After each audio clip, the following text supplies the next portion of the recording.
Dad threw me out at 13 because stepmom hated me. Now he wants me back.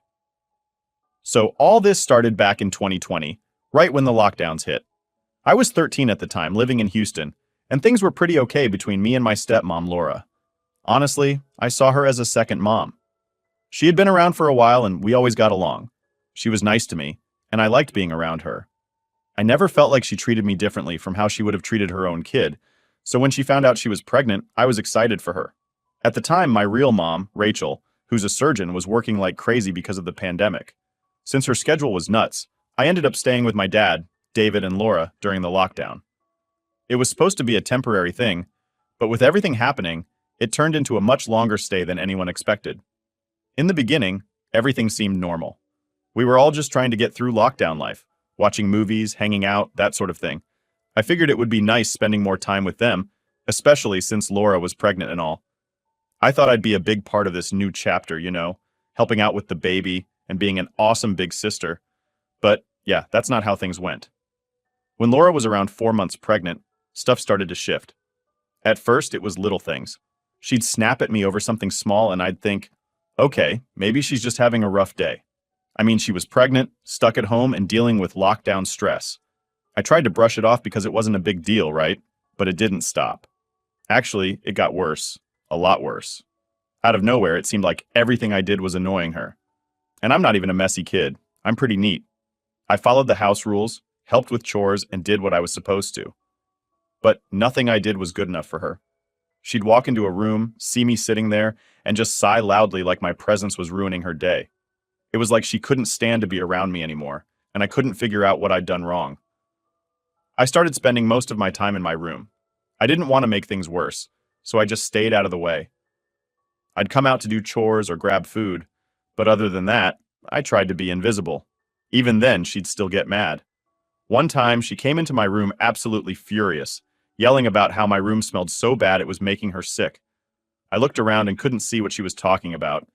The only thing in there was a half-eaten bag of chips on my desk. That's it.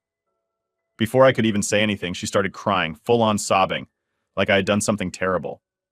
My dad rushed in to comfort her as always, telling her it was okay and trying to calm her down. I just stood there, completely confused, like, what just happened? They blamed it on her pregnancy, saying the hormones were making her extra sensitive. But to me, it didn't feel like hormones. It felt like she genuinely hated me, and no one wanted to admit it. It wasn't just that one day either.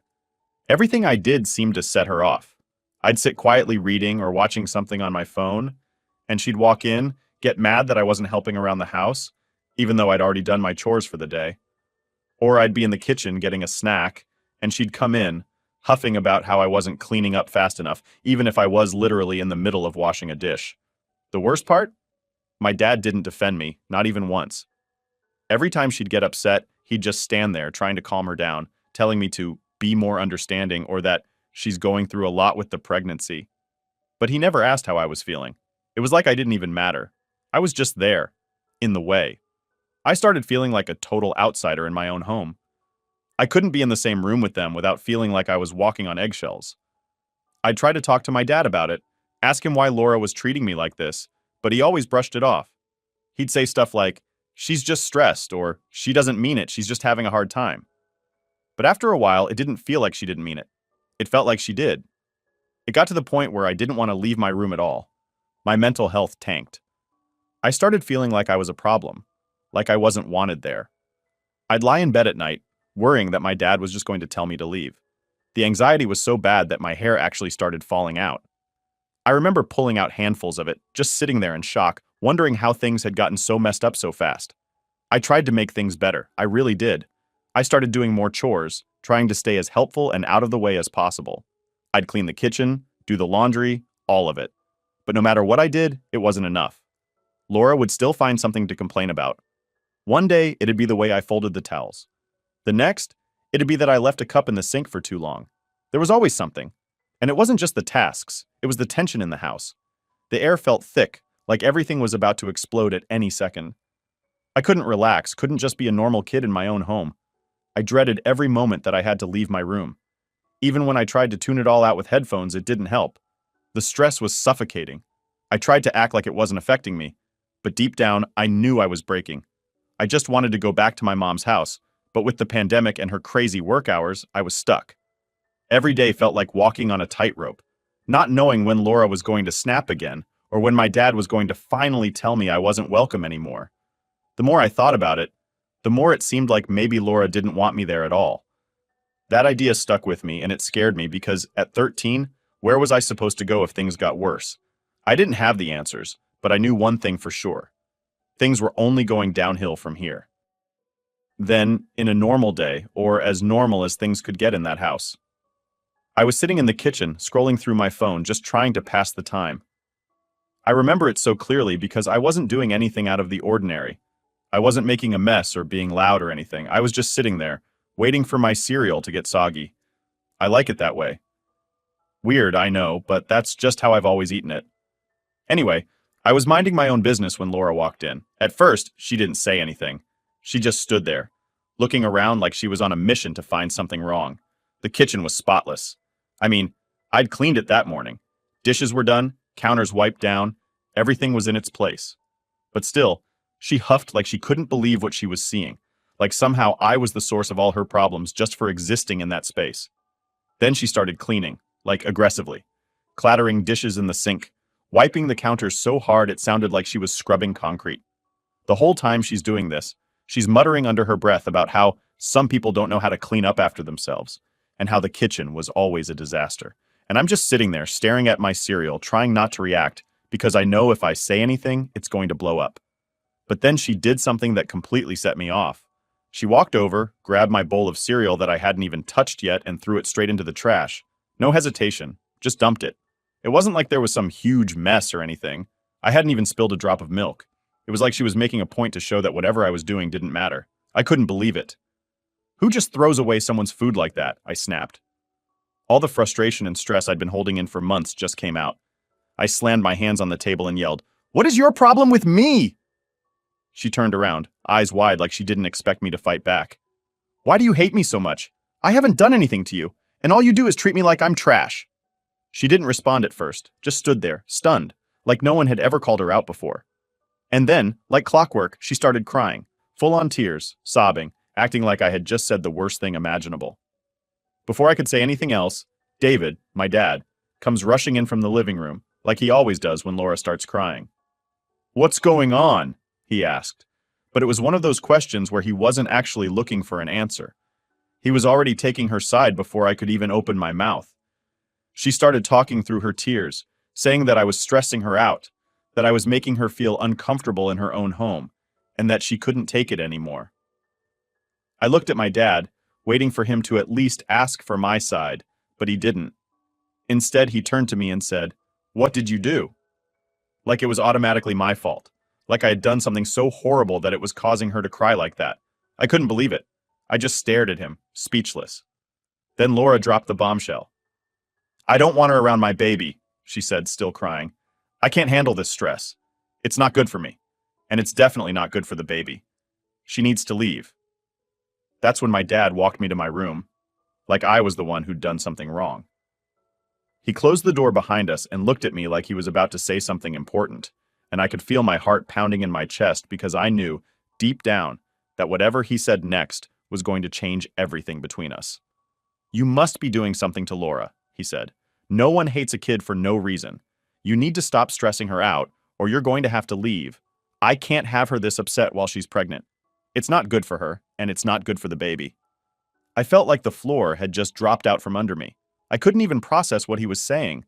Laura wanted me out of the house. And instead of standing up for me, instead of even trying to figure out what was going on, my dad just sided with her. It was like I didn't matter at all, like I was just some problem that needed to be solved. I stood there staring at him, not knowing what to say. A million thoughts were running through my head, but none of them made sense. All I could feel was this crushing weight in my chest, like I was suffocating. I didn't know what to do, so I just nodded, grabbed a bag, and started packing some clothes. I didn't want to be there anymore anyway, not after everything that had happened. I went back to my room, locked the door, and posted on social media asking if anyone had a place for me to stay. I explained the situation in detail, not holding anything back. I didn't care if people thought I was being dramatic or whatever. I just needed to get out. My phone started blowing up almost immediately, but I ignored it. I grabbed my backpack, stuffed some clothes in, and climbed out the window. It wasn't hard. My room was on the ground floor, and it's not like I hadn't done it before. I just wanted to be anywhere but there. I didn't even know where I was going at first, but I figured I could crash at a friend's place for a while. I couldn't stand being in that house another second, not after what my dad had said. I walked for about 30 minutes before I even thought to turn my phone back on. Messages flooded in. My dad, Laura, people commenting on my post. I didn't read any of them. I just turned it off again and kept walking. I ended up at my friend's house, and her parents let me stay the night. I didn't tell them everything, just that things were rough at home, and I needed a place to crash. They didn't ask questions, which I was grateful for. I texted my mom from my friend's phone to let her know what happened. She couldn't call me right away. She was in surgery, but she said she'd send my aunt to pick me up the next day. That was good enough for me. I just needed a break from all of it. By the time I finally crashed that night, I couldn't stop thinking about what my dad had said. No one hates a kid for no reason. That sentence kept replaying in my head over and over, and the more I thought about it, the angrier I got. How could he think that? How could he just assume that I was the problem, that I was doing something to deserve this? I'd done everything I could to stay out of Laura's way, to help out around the house, to make things easier for everyone. And this was how they treated me? I didn't know what was going to happen next, but I knew one thing for sure. I wasn't going back to that house. Not after what they said. The morning after I left, I woke up at my friend's house feeling a little bit numb. Everything that happened the night before was still swirling around in my head, but it was almost like it hadn't really hit me yet. Like, I knew I wasn't going back to my dad's house, but it hadn't fully sunk in that this might be permanent. My friend's parents were super nice, didn't ask any awkward questions. They just gave me breakfast and let me chill in their living room. I didn't want to talk about what had happened. I was still trying to process everything. I didn't even know how I felt about it yet.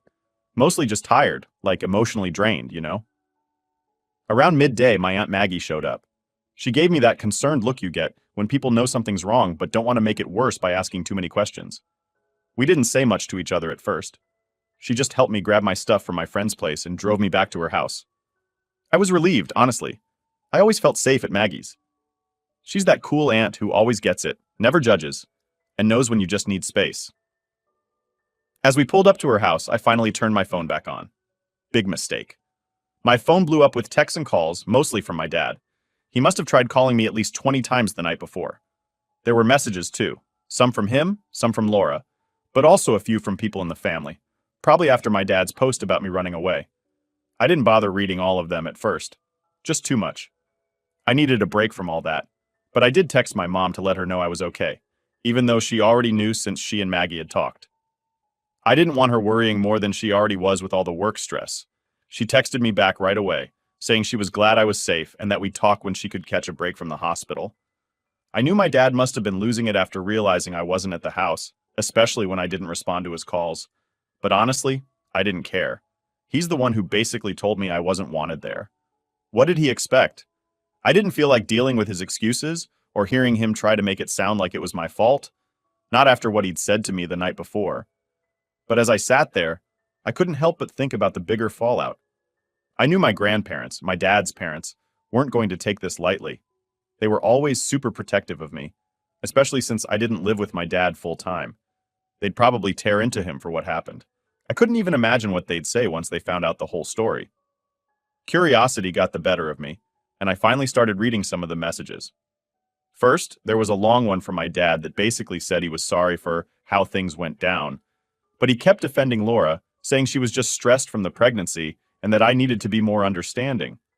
The whole message felt like he was trying to justify what had happened, like somehow it was my responsibility to fix things by coming back and keeping the peace. Then there was Laura's message, which was even shorter but more irritating. She didn't apologize or acknowledge how she treated me at all. She just said she hoped I was safe, and that I should think about the stress I'd put on the family by leaving the way I did. That one really ticked me off. Like she had the nerve to act like I was the one who'd caused the stress. It wasn't long after that when the family texts started coming in. My grandparents were furious. They didn't even bother texting me. They went straight to calling my dad out on social media, asking how he could let things get so bad that I felt like I had to run away. My dad hadn't expected that. His post about me being missing was obviously meant to make people feel bad for him, but it completely backfired. Everyone turned on him. People were asking why his own daughter would feel the need to leave, questioning what was going on in that house. I could tell from the tone of his later messages that he was panicking. He didn't know what to say to everyone. My grandparents were especially mad because he didn't tell them the full story. They didn't know about Laura wanting me gone or what my dad had said to me. They just thought I'd disappeared. So when they found out what actually went down, it got real ugly. David and Laura ended up going door to door to family friends' houses, asking if anyone had seen me. It was almost embarrassing how desperate they sounded in some of the texts, like they were trying to play the victims, now that they had a whole bunch of people questioning them.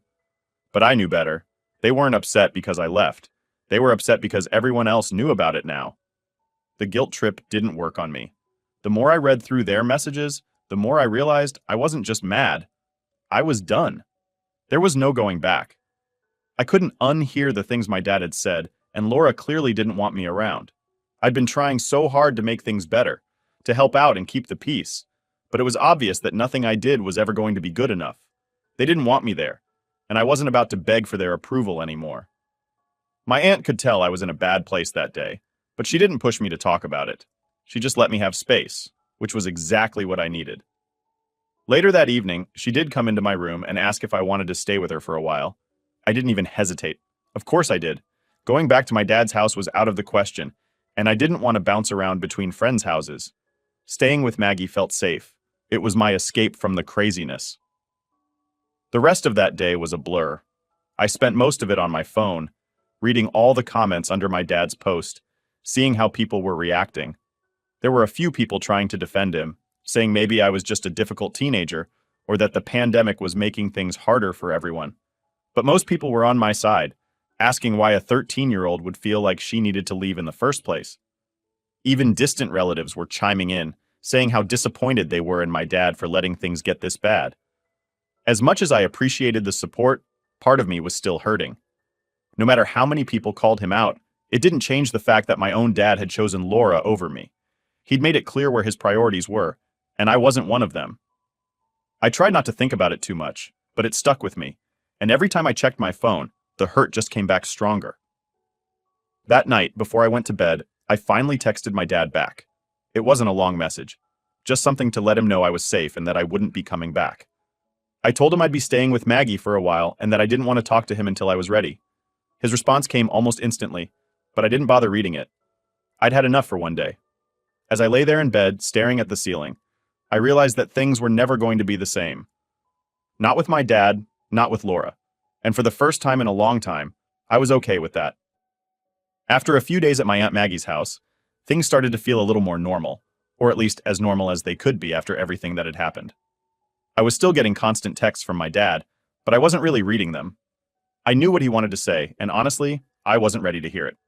He kept sending messages like, "We need to talk," or "Let's work this out." But he never actually apologized for what he said to me that night. It was all about Laura and how I needed to understand her situation and be more patient. It felt like he was still choosing her over me, even after I had made it clear I wasn't coming back. At some point, I decided to block both him and Laura on my phone. I was tired of the guilt trips and tired of feeling like I was the one who had done something wrong. It wasn't my responsibility to fix the situation, and I wasn't going to let them keep dragging me into their mess. My Aunt Maggie was a lifesaver during all of this. She didn't push me to talk about what had happened unless I wanted to. She just made sure I had a safe space to breathe and figure things out. She even set up her guest room for me like it was my own space, with my favorite blankets and snacks, so I felt comfortable. It was nice having someone who genuinely cared about how I was feeling without any hidden agenda. One day, while we were sitting at the kitchen table, Maggie finally asked me, "Do you think you'll ever talk to your dad again?" She wasn't being pushy. It was more like she was giving me a chance to talk about how I was really feeling. I didn't answer right away because honestly, I didn't know how to answer. Part of me wanted to believe that my dad could fix things, that he could somehow make it right. But the other part of me, the part that had heard him say those horrible things, didn't think it was possible. How do you move past something like that? "I don't know," I finally said. "I want to talk to him, but I don't think I can forgive him. Not after what he said." Maggie nodded. "That's fair. You don't have to decide anything right now. Take your time." That's what I needed to hear. I didn't need a solution right away. I just needed space to figure it out. Meanwhile, my grandparents were still furious with my dad. I didn't even have to say anything to them about what happened. They had already put the pieces together from my dad's social media posts and some conversations with other family members. They had stopped talking to him altogether, which honestly surprised me. I figured they'd be mad, but I didn't expect them to cut him off like that. I guess it showed me that I wasn't the only one who thought he was in the wrong. Every few days, my grandma would call me to check in. She never brought up my dad, and I appreciated that. She mostly asked how I was doing, how things were at Maggie's, and if I needed anything. I think she was trying to make up for the fact that things had gone so sideways, even though none of it was her fault. It was comforting to know that at least someone in the family had my back. Life at Maggie's was way more relaxed than it had ever been at my dad's house. There was no tension, no walking on eggshells. I actually felt like I could breathe again. I spent my days doing online school, thanks, pandemic, and helping Maggie around the house. It wasn't exciting, but after months of feeling like I was in constant fight or flight mode, it was exactly what I needed. The thing was, though, even with all the support from my aunt and grandparents, I still felt this gnawing emptiness inside. I mean, yeah, I was glad to be out of my dad's house, but I couldn't help but think about my half-brother. I hadn't met him yet, and part of me worried that by staying away from my dad and Laura, I'd never get the chance. He was innocent in all of this, and it didn't feel fair that I might lose out on being his sister because of everything that happened between me and my dad. I tried not to dwell on it, but it was hard. Every time I thought about my future, I wondered if my brother would be in it. But at the same time, I knew that going back to my dad's house, even just to see him, wasn't an option. Not yet. I wasn't ready to face them, and I wasn't sure I ever would be. One night, while I was scrolling through my phone, I saw a notification from my dad's social media. He had posted a long, drawn-out message about family and how he regretted how things had gone with me. It was clearly aimed at me, even though he didn't mention my name. He wrote about how he wanted to make amends and bring the family back together. Reading it made me angry all over again. He was acting like posting online was the same as apologizing to me directly, like putting up a vague, guilt-trippy message was supposed to fix everything. But it wasn't. If he really cared, he would have called my aunt, or written me a letter, or done something other than try to get sympathy from strangers online. I shut my phone off and threw it onto the bed. I wasn't going to let him drag me back into his drama. Not this time. The next morning, I told Maggie about the post. She shook her head and said, "That sounds like your dad. He doesn't know how to just admit he was wrong." And that was it, really. That was the problem. He didn't want to admit he was wrong. He just wanted things to go back to the way they were, like nothing had ever happened. But I wasn't the same person anymore. I wasn't going to pretend that everything was fine just to make him feel better. After that, I decided to completely cut him off. I unfollowed him on social media, blocked his number, and asked Maggie not to tell me anything about him unless it was important. I needed space to move on with my life, and as long as he was still trying to drag me back, I wasn't going to be able to do that. It was hard, though. Harder than I thought it would be. Cutting someone off, even when they've hurt you, isn't as simple as just hitting a block button. There were moments when I wanted to reach out, moments when I missed the way things used to be, but then I'd remind myself of that night, of the things he said, and I'd remember why I had to keep my distance. Moving forward without them wasn't easy, but it felt right. It felt like the only option I had left. All right, let's fast forward a couple of years. I had managed to keep my distance from my dad and keep that part of my life separate. It wasn't easy, especially with everything going on with my own health. But I was finally at a point where I felt like I had a handle on things. It wasn't perfect, but I'd carved out a life that worked for me. Then, out of nowhere, I got a message from my dad. After years of silence, he suddenly wanted to talk. At first, I thought maybe, just maybe, he was reaching out to apologize. Or maybe he had come to his senses and wanted to fix things. But no, this wasn't about making amends. It was about his life falling apart, and me being the only one who could apparently help him pick up the pieces. Turns out his wife, my stepmom, had completely flipped on him. She started accusing him of being violent, aggressive, and even misogynistic, the whole 9 yards. And the kicker? It was all fake. She was pulling the same garbage she had pulled on me years ago, but this time, he was the one on the receiving end of it. I'll admit, when I first read his message, I had this weird sense of déjà vu. I could almost hear her voice in my head, throwing out the same wild accusations, twisting the truth to make herself look like the victim. I'd been there. I knew how it felt to be gaslighted by her. But the difference is, when she did it to me, my dad stood by her and let it happen.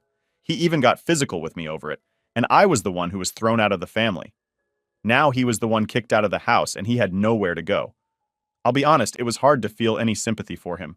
From what I gathered, she had turned everyone in their social circle against him. He was facing some serious legal charges, accusations flying left and right, and no one believed his side of the story. She painted him as this monster, and now he was desperate. But what really got me was the part where he said he'd tried going to his parents, my grandparents, and they disowned him. My grandparents. These were the same people who had always been in his corner no matter what. And now even they were done with him. Apparently, when he showed up on their doorstep looking for help, they told him he wasn't welcome. They basically told him that after how he treated me, he wasn't part of the family anymore. I guess they had finally reached their breaking point after everything that went down between us. And to be fair, my grandparents had always supported me through this mess, even when things with my parents were at their worst. So hearing that they'd disowned him didn't really surprise me. What did surprise me, though, was the condition they set for him. They told him that if he wanted any chance of getting back into their lives, he had to fix things with me first. That was their deal. No reconciliation with me, no reconciliation with the family. And that's why he was reaching out. Not because he felt bad for how things went down. Not because he realized what he did was wrong, but because he needed me to fix his mess. When I read that part, I couldn't help but laugh a little. It was so typical of him, really. He hadn't changed at all. He didn't want to apologize or make things right because it was the right thing to do. He just wanted to do whatever he had to do to get back in my grandparents' good graces. It was all about him, like it always had been. I wasn't even mad, to be honest. I was just done. The years of silence, the distance, had given me time to heal. Not completely, of course, but enough to realize that I didn't need him in my life. I had already moved on without him, and now he was trying to weasel his way back in because he had no one else left. So, when he asked if we could talk things through, I didn't hesitate. I told him straight up, no. That was it. No long explanation, no trying to soften the blow, just a simple, firm no. I wasn't going to be his lifeline. Not after everything he'd done, and certainly not because he suddenly needed me to clean up his mess now that his wife had kicked him to the curb. But of course, he didn't take that well. He sent me a flurry of messages after that, trying to guilt-trip me into helping him. He said things like, "I'm still your father," and "family should stick together in hard times," as if that had ever meant anything to him before. He kept insisting that we could work things out, but I wasn't falling for it. I knew he didn't care about fixing things with me. He just wanted back into the family, and I was the only thing standing in his way. I didn't respond to any of his other messages after that. I blocked him and moved on with my day. It wasn't even that hard, honestly. There was no emotional struggle, no second guessing. I'd made my peace with the situation a long time ago. He wasn't part of my life anymore, and that wasn't going to change just because he suddenly found himself on the other side of things. The truth is, he made his choices. He chose to stand by his wife when she was tearing me apart. He chose to push me away, to side with her lies and manipulation. And now, when he's finally seeing her true colors, he wants me to swoop in and save him? No, I'm not doing that. He can deal with the consequences of his choices just like I had to. And as for my grandparents, I respect their decision to disown him. They saw what he did to me, and they're holding him accountable for it. That's more than I ever expected, honestly. But as far as fixing things between us, that's never going to happen, not after everything. So that's where we are now. My dad's life is in shambles, and he's trying to reach out to me to make things right, but only because it benefits him. And I'm not interested. I'm not going to be his ticket back into the family, and I'm not going to let him back into my life just because he's run out of other options. So yeah, I told him no, and I don't regret it for a second.